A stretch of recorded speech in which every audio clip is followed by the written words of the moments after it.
Cada um é diferente e eu gosto tanto deles. Chuva, neve, vento E é com chuva, neve, vento e sol que nós vamos estudar todas as condições climáticas. Nós vamos pegar aqui a introdução dos elementos e dos fatores climáticos em nossa parte sobre a dinâmica da atmosfera, na parte 2.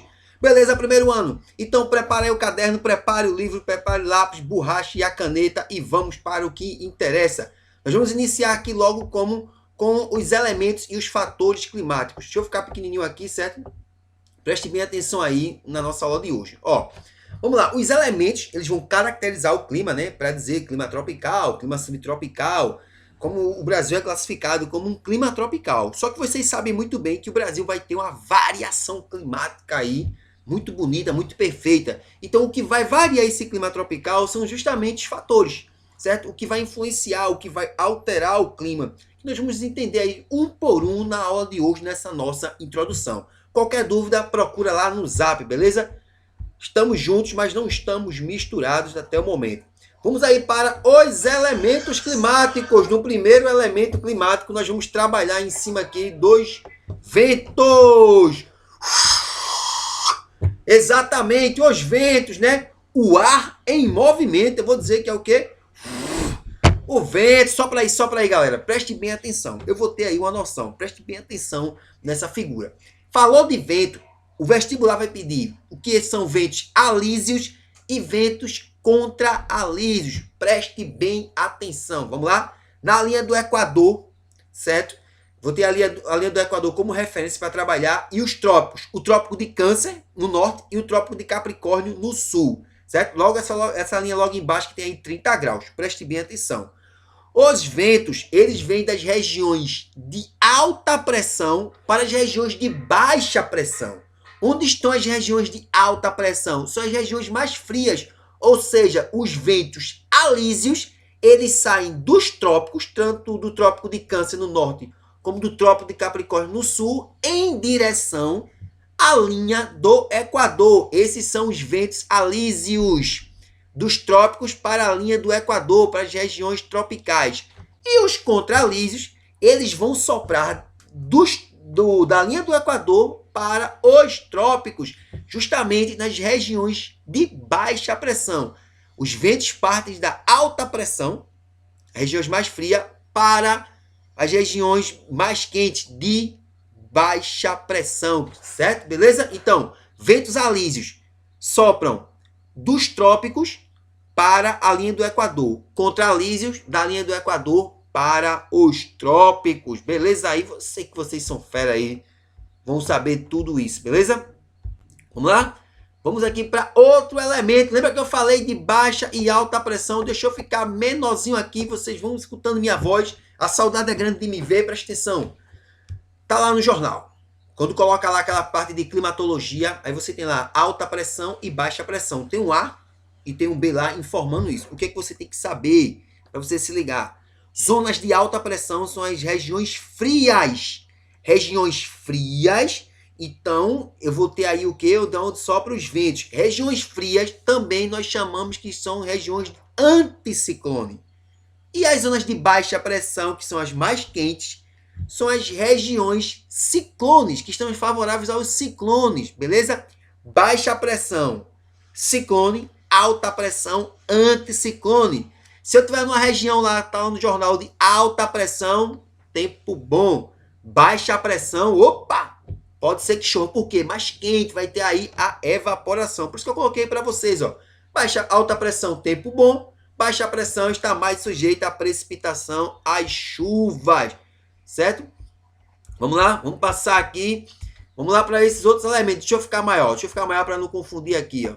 Certo? Preste bem atenção. Nós temos aí a temperatura atmosférica também como elemento. De que maneira eu classifico a temperatura atmosférica? Na amplitude térmica e na média térmica anual. Amplitude térmica, eu vou pegar aí a diferença da maior temperatura média no mês e da menor temperatura média naquele mês, certo? Vou pegar qual foi a maior naquele mês e a menor e eu vou dar aí a diferença de temperatura, certo? Já a média térmica anual, eu vou pegar todas as temperaturas, certo? As temperaturas médias de cada mês e vou dividir por 12. Então eu vou ter a média térmica anual.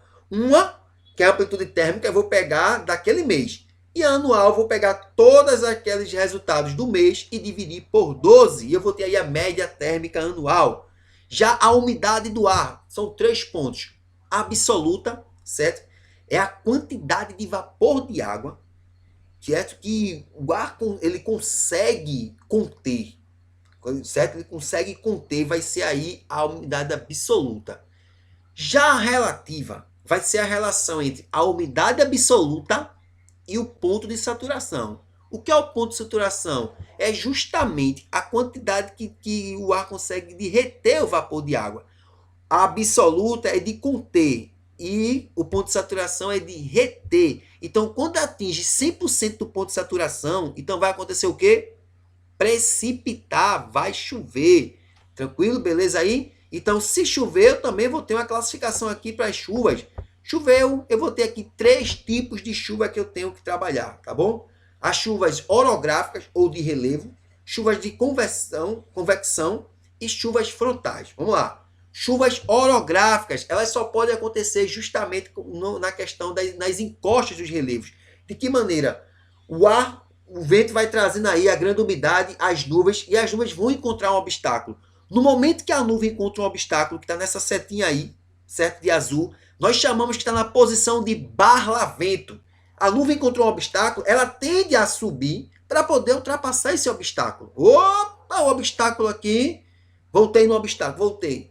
Então ela tende a subir. Quanto mais ela sobe, então ela vai entrando naquele ponto de condensação. Então ela vai começando a precipitar, ela vai perdendo umidade. Vai subindo, vai subindo. Quando ela passar para o outro lado, a nuvem, ela não vai passar com tanta umidade como tinha a barlavento. Ela encontra o obstáculo barlavento. A nuvem consegue ultrapassar o obstáculo com pouca umidade, então eu chamo de sotavento, beleza? Então a quantidade de umidade que passou para o lado do sotavento é pouca. Então o lado de sotavento vai ser um lado mais quente e mais seco, certo? Já o lado de barlavento, que encontra o obstáculo, vai ser um lado quente, mas vai ser úmido. Tranquilo aí?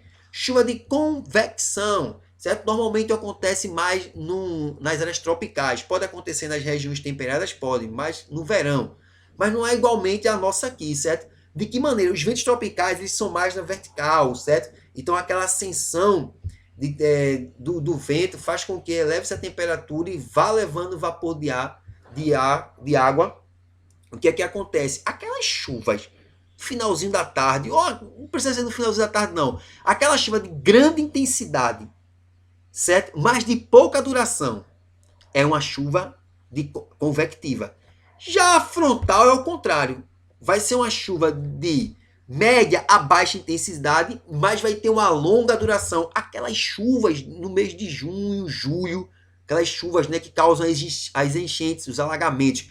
E como é que acontece uma chuva frontal? É no encontro de duas massas de ar, certo? Nós chamamos de frente fria também, vai ocasionar aí uma chuva frontal. Massas de ar que nós vamos ver na próxima aula. Beleza aí, pessoal? Então vamos passar aqui para outro tipo, ó. Preste bem atenção. Eu vou ter aqui a questão de latitude e longitude, beleza? E altitude. Vamos logo primeiro para a latitude. Nessa questão do clima da latitude, quanto maior for a latitude, mais frio vai ser o clima. Na linha do Equador, eu tenho uma região aí, nessa região amarela, certo? Que é a região tropical. Nessa região amarela, eu tenho uma região de baixa latitude, certo? Então eu vou ter aí climas bem mais quentes e bem mais úmidos. Nessa área aí, eu só vou ter perceptível 2 estações do ano, um verão e um inverno. Não que não existam as outras, certo? Primavera e outono, mas é mais perceptível um verão e um inverno, tá bom? Nos pontos verdes, tanto para norte como para sul, eu vou ter a região temperada. Aí eu tenho bem perceptível as 4 estações do ano, eu vou ter aí o clima temperado. E, por fim, os 2 pontos de azul aí, os polos, vou ter as regiões mais frias. Quanto mais eu me afasto da linha do Equador, desse ponto amarelo, maior é minha latitude. Quanto maior a latitude, mais frio vai ser o clima. E aqui serve também quase como exemplo a altitude. Quanto maior for a altitude, mais fria vai ser a temperatura. Então, tende-se o quê? Ao clima ser também mais frio. Quanto mais baixa for a altitude, o clima tende a ser com uma temperatura um pouco maior. Beleza aí? Show de bola essa questão. O clima tá bom demais.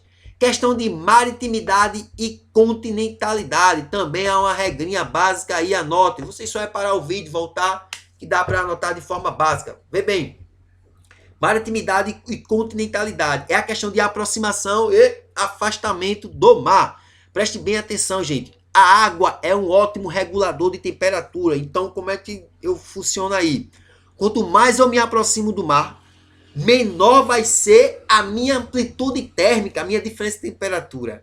Quanto mais eu me afasto do mar, que vou entrando realmente para o interior do continente, maior vai ser a minha amplitude térmica, a minha variação de temperatura. Certo? Por isso que nos desertos, durante o dia tá lá 50 graus, misericórdia. E à noite, tem locais que fica abaixo de zero. Por quê? Eu não vou estar ali com um grande regulador de temperatura. Eu não vou ter também formação de nuvens, certo? Então, se eu não tenho formação de nuvens, o calor vai ser todo dissipado. Então, a temperatura vai lá para baixo, beleza? Tranquilo aí, pessoal? Vamos lá. Vamos passando aqui, ó. Eu vou ter aqui as correntes marítimas. Show de bola as correntes marítimas. Preste bem atenção nas correntes marítimas, certo? Um detalhe. Um deserto, ele vai se originar a partir de uma corrente fria ou uma corrente quente. Todo mundo diria que era quente, né? Mas por incrível que pareça, os desertos são formados por correntes frias. Porque o ar é frio e seco, não vai levar a umidade. Se liga aí, viu? Se liga aí. As correntes marítimas também vão influenciar nessa questão do clima. Vão alterar essa questão do clima, beleza? E o relevo. Misericórdia, o relevo, ele é um dos fatores que mais alteram o clima, né? Que são influenciadores do clima. Nós temos como exemplo aí, certo? Esse relevo, vamos dar um exemplo, Planalto da Borborema, próximo a gente aqui, tranquilo? Preste bem atenção.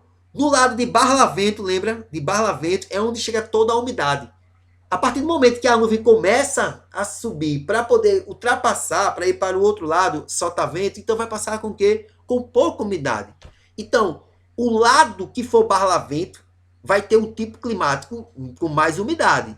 O lado que for solta-vento vai ter um tipo climático com baixa umidade. É por isso que o sertão de Pernambuco tem aquelas características, por conta justamente do Planalto da Borborema, que é um obstáculo para as nuvens levarem umidade para aquele local. Entenderam? Tranquilo, pessoal? Ó, vamos lá.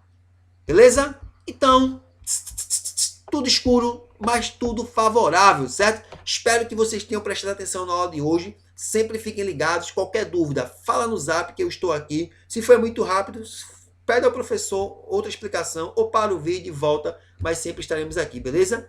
E fique em casa. Ó, só para não perder o hábito.